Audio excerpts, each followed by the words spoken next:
Hi folks, FPL General here, recording a very, very rare video on my FPL General YouTube channel. I was just doing a video with Joe there for Scout and had the microphone set up, laptop set up, so I said why not jump on, do a wee video. It's been about 8 years since I uploaded a video to the channel, so this might be the last video you see for another 8 years, or who knows, it might be the start of a few more regular bits of content. So I'm calling this episode 1 of my series, How to Be an FPL Idiot, and I'm going to share with you how I've managed to go from 6 million in game week 1 to 6.3 million in game week 11. Absolutely incredible achievement, and what a season it has been so far.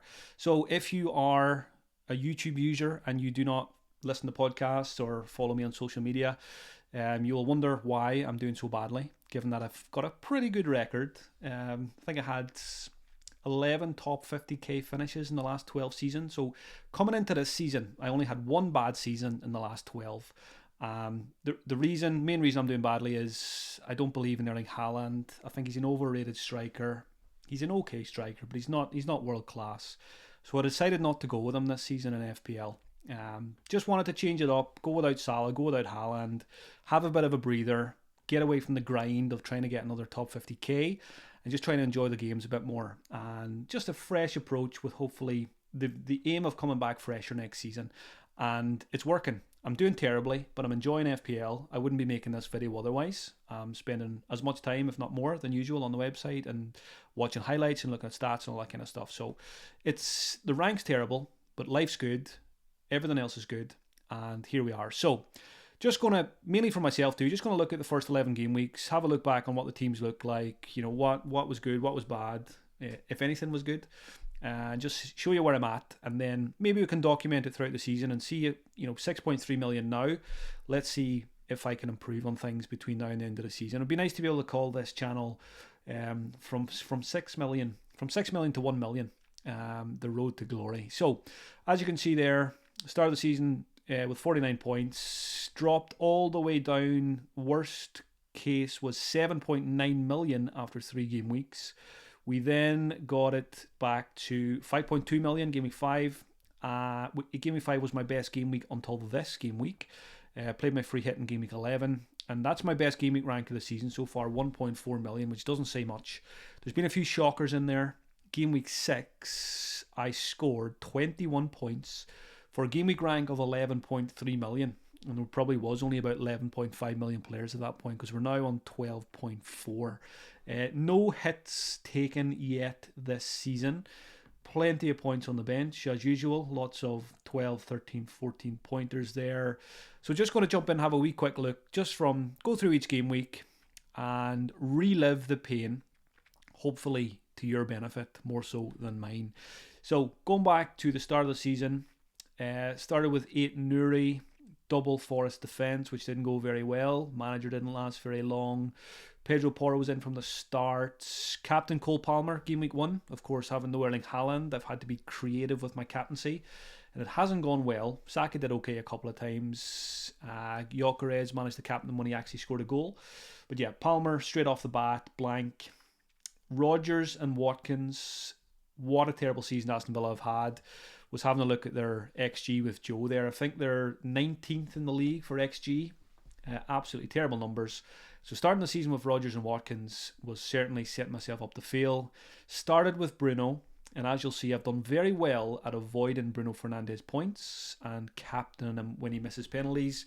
Florian Wirtz game week 1, again another disaster. Maybe just avoiding new players to the league is something we should do more of. Usually a rule that I would usually follow, but didn't follow it with Florian Wirtz this year. Saka was in from the start, as was Chris Wood. So Chris Wood was actually a bit of a hero first game week with 13. He wasn't in too many teams. And yeah, the bench did nothing in the first game week. So let's jump ahead to game week 2. Transfer was Rodgers out, Reinders in. So at least I did jump off double Villa as soon as I could have. Reinders, you'll remember, had the really good first game week where, was it a 10-pointer?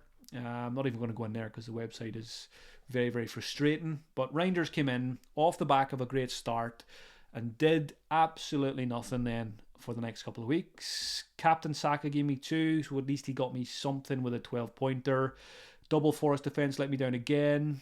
Esteve must have came off the bench here for a 6-pointer. Aitnuri did well the first week, but then blanked in game week 2. Porro started the season well, so he got returns, got a 6 and a 5 over the first 2 weeks. Bruno blanked again, so keep that in mind. Bruno blanks the first 2 game weeks, and then you'll see what happens next. My strikers have been poor all season. Blanks for Chris Wood and Watkins in game week 2.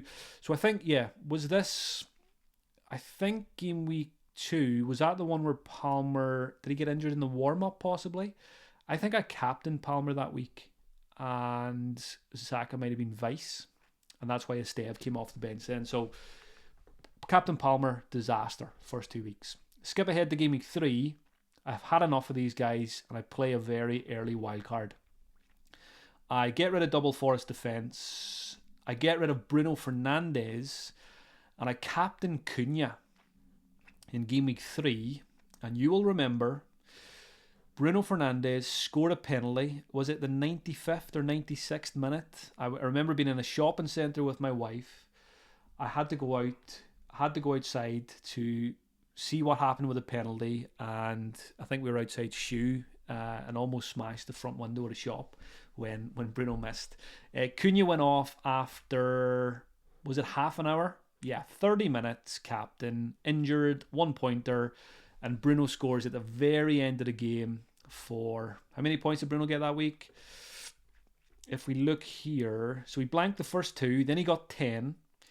I obviously missed him then in game week 5 as well, when he got a 10-pointer, and I think I brought him back in game week 6 and captained him when he missed the penalty. So Bruno Fernandes, of all people, has been the bane of my life. Kudus came in on the wild card game week 3, as did Semenyo. Munoz for a 9-pointer. Brought in Emi Martinez on the wild card, and he didn't play because there was transfer rumours right afterwards. So he didn't play that first week, and he certainly didn't get a 14-pointer like he did this weekend against Bournemouth. He's turned into the old Martinez since he's left my team. Gakpo and Virgil came in this week as well, and I benched them. I think they had a tricky fixture, but Virgil got an 8-pointer. João Pedro came in on the wild card as well, as did Gyökeres, and Gyökeres certainly didn't do much. Skip ahead to game week 4. This was my second best game week of the season because Martinez kept a clean sheet. Anderson, a new recruit, came in as well for a 10-pointer. Virgil got the start and got 8. Munoz delivered. Semenyo with 13. So there was 2 blanks off the bat for Kudus. Captain Gyökeres for 12. And João Pedro, straight away, 2 game weeks, 2 good returns. Bench Porro that week for a 6-pointer. Let me just jump over here, make sure you can see this, the transfers page. So game week 2 was Rodgers to Reinders. Then wildcard transfers game week 3, so I'll skip by those. And there it is. The second transfer I made of the season, game week 6, Gakpo out, Bruno Fernandes in, game week 6, and we know what happened next. So game week 4 was a good one. Game week 5 was a bench boost, and obviously I did I won't swear on this in case any kids are watching, but you know what the word I'm thinking of, bench something, put all the good players on the bench, and put the cheap guys on the pitch to make yourself feel better about a bench boost, and it didn't even do well anyway. Martinez, Gyökeres, Gakpo, Cunha combined for what's that, 8 points. Realistically, I would have had Reinders on the bench this week, so overall the bench boost wasn't total disaster because Reinders got a return, probably the only one he did get. Defenders didn't get much. Looks like Virgil and Anderson got the DEFCON. Dubravka got 4 points. Captain Semenyo blanked that week, but that was the week where he got the DEFCON. So at least he got something, but of course, nothing near the levels of Erling Haaland. Kudus got his first return for me this game week with a 7-pointer, but then the strikers really started flailing. You know, João Pedro, Wood, and Gyökeres with nothing. Skip ahead to game week 6. The famous Bruno Fernandes captaincy. Bring him back in, and I get a -2 straight away with the armband. Cunha, his teammate, blanks as well. Cucurella. Did Cucurella get me back-to-back zeros? Cucurella got me back-to-back zeros, and as soon as I sold him, Cucurella turned into Roberto Carlos and started getting loads of points. Blank for Martinez, blank for Van Dijk, blanks for Reinders and Kudus, so that looks like 3 blanks and 4 for Kudus when he came in. João Pedro, Gyökeres, 2-pointers. Chris Wood, 2-pointer. You are seeing a theme here.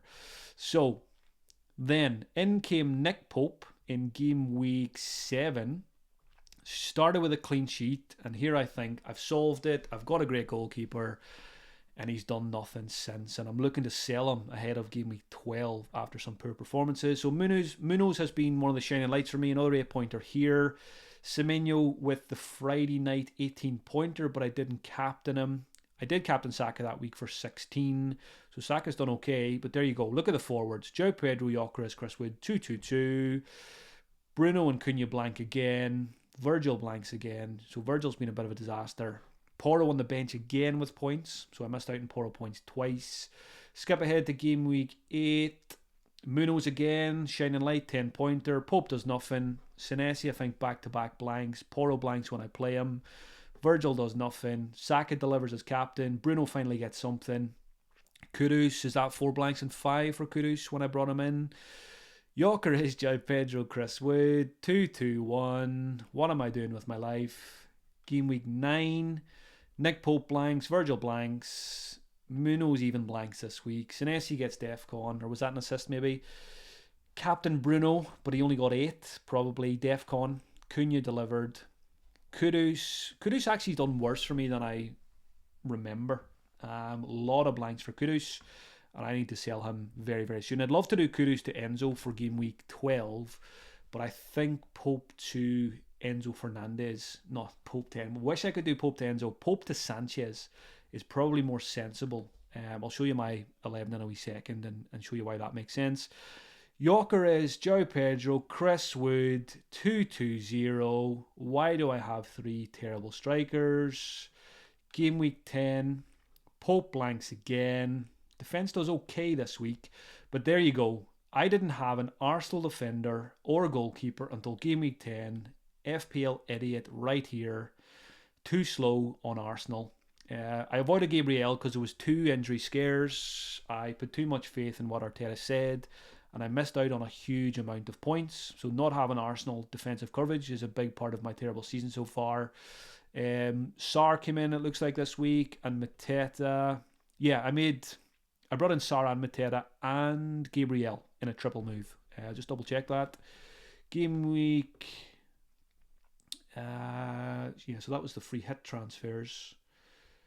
Game week 10. Yeah, game week 10 I sold Pedro Porro, Cunha, João Pedro to bring in Gabriel, Sarr, Mateta. So brought in 3 good players.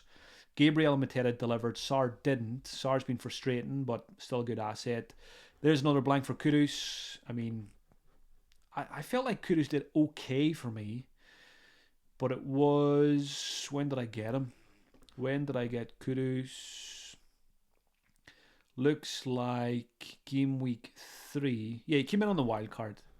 So Kudus got me 2-3-7 to 12-pointer was good against Leeds, but yeah, nothing since 2-3-1. So if you average that out from game week 3 to game week 10, Kudus actually was not a very good pick and will be leaving my team soon. Jump back over here. Blanks for Semenyo. Captain Saka blank. That was the Burnley fixture, wasn't it? So yeah, frustrating. Arsenal beat Burnley 2-0, but Saka blanked. Gyökeres did get a return, but he also went off injured. Anderson on the bench with a 6-pointer. So at least that week, game week 12, I actually got some striker points, and I finally got some Arsenal defensive points as well. Skip ahead to game week 11. I played my free hits. Had a good game week. I mean, didn't actually score many points, but I got rid of Pope, Virgil, Anderson, Senesi, Semenyo. Semenyo misses a pen. Held on to Munoz, Bruno, Saka. They did well. Brought in Sanchez, João Pedro, Enzo. 2 out of the 3 delivered. Finally get double Arsenal defence. Sorry, folks. Back-to-back 1-pointers there. Bowen frustratingly blanks. West Ham score 3, wasn't it? Bowen is not involved. Enzo Fernandez and Sarr dodged a lot of points in that game. And of course I captained Mateta over Saka. So there you have it. There is my first 11 game weeks of disaster. I remember Jay Eggersdorf, legendary FPL manager, used to have a Patreon called FPL Masterclass. I need to rename mine FPL Disasterclass because that's what it has been so far. But there's loads of time left. let's try. I say let's. I need to try to the best of my ability, with all my experience playing this game, get as many green arrows as possible between now and the end of the season, and then, win FPL next year. That's the plan.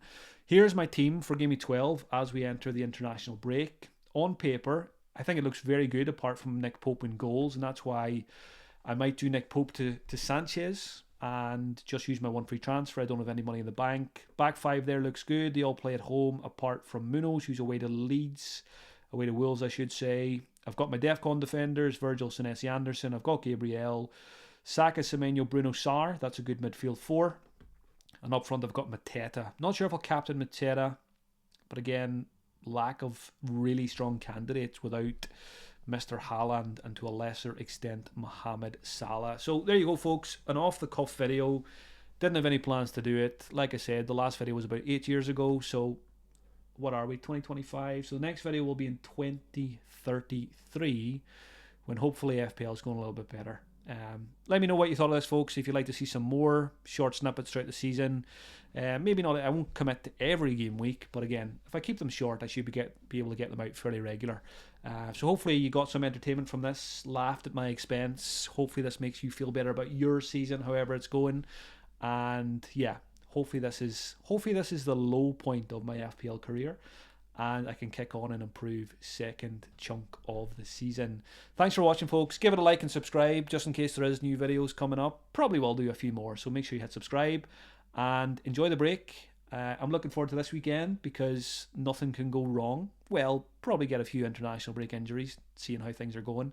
But yeah, hopefully be able to make a straightforward one free transfer this time, 2 weeks time, and hopefully get another green arrow. Talk to you soon, folks.